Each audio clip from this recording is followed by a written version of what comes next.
Hey there, everyone. Franklin Taggart here. It is time for the virtual coffee break. I've got my coffee. Grab your beverage and let's chat for just a minute, shall we? So last night I was, talking about waiting for the vision for 2023 to arrive. I think, I'm not going to really continue much on that topic, but it was one of those things where when I watched the video back again today, it struck me that there are some things that I actually know are going to be happening in 2023. I just don't know where they're going to fit yet, how they're going to show up. So my video from yesterday was probably a little bit on the incomplete side. It's all right. I'll fill it in as I go, a little bit later. But the thing that's on my mind today is getting away from the idea that marketing and our business activities have to have a lot of planning and formality around them.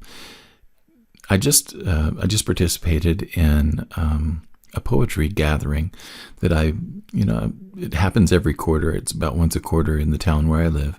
There are a group of poets that get together, and very often they'll get together at the local art museum for this gathering. But it's just a chance for them to read some of their favorite poetry. It's usually on a theme and things like that. A very kind of, a well-planned event, structured, all kinds of stuff. And I mentioned the art of gathering a couple of weeks ago, I guess. And in the art of gathering, one of the things that Priya Parker suggested was that meetings have a purpose. Well, I just wanted to throw out there that maybe the purpose of the meeting doesn't need to be a well thought out, structured agenda as much as it just needs to be an opportunity with an intention behind it, right? And so one of the things that I was thinking about today is that this poetry gathering was, there was a lot of planning and a lot of collaboration and cooperation that went into putting it on. Even it was on Zoom. It was a virtual gathering today. But there were several people that were involved in that and several hours worth of planning. But one of the things that I was reminded of was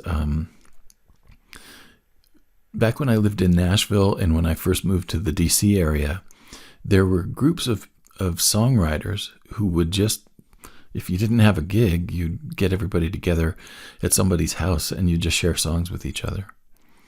And I remember those events being the best way for me to make the connections that I needed to make as I was starting to, meet people in that area and starting to build my network and find opportunities and things like that. But those things were very often just kind of last minute and not, there wasn't a whole lot of planning that went into them. The simplicity of it was that we would just gather and the intention was to share songs with each other. So we'd all, bring a little bit of food, a little bit of wine, and our instruments and just play. And I remember those gatherings going on well into the night. They would go sometimes until 2 or 3 o'clock in the morning. But the connections that I made in those settings are connections that to this day I would count among the most meaningful that I've made in my life. And even though I've moved away from both of those places, I still feel a depth of connection with the people who are a part of those groups.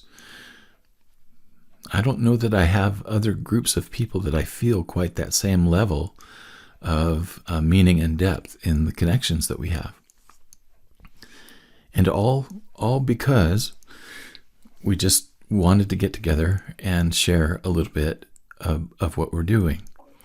Now, I know that there's a lot of movement that happens right now in the marketing realm to do really highly structured kind of powerhouse events. And, my summit is bigger than your summit, kind of a pissing contest. But I really feel like that one of the things that we could benefit from is a return to that idea of getting people together, having a very simple and clear intention of the time, but getting people together in more of an informal type of a discussion circle and making those types of connections happen, and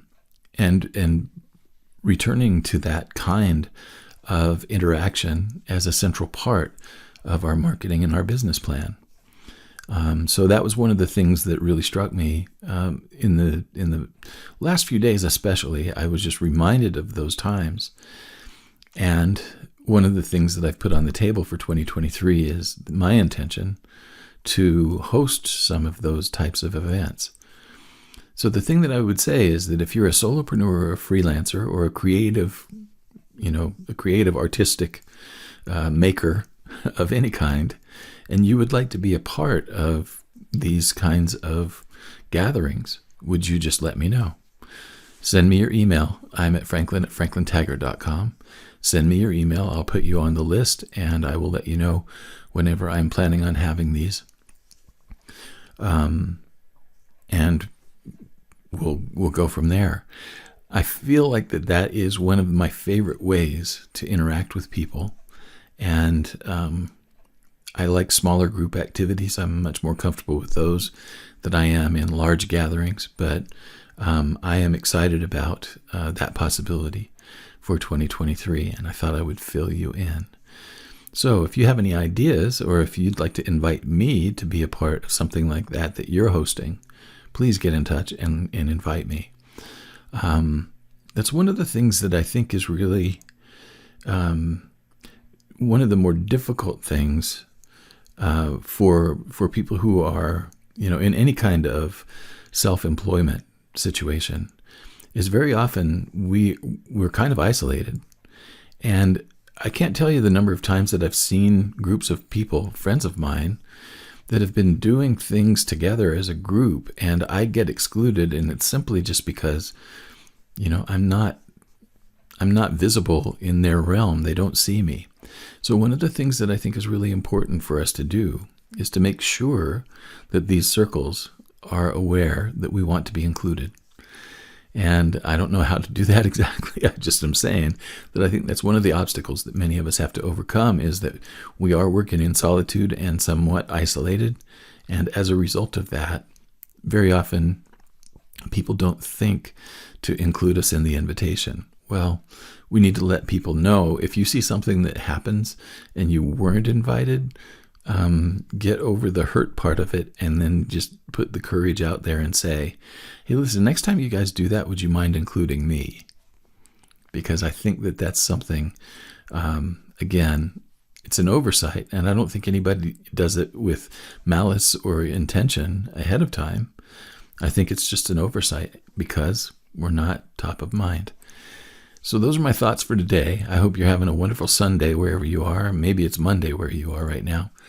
But I'll be back again tomorrow with another coffee break, and I appreciate, as always, your time and your attention. So long.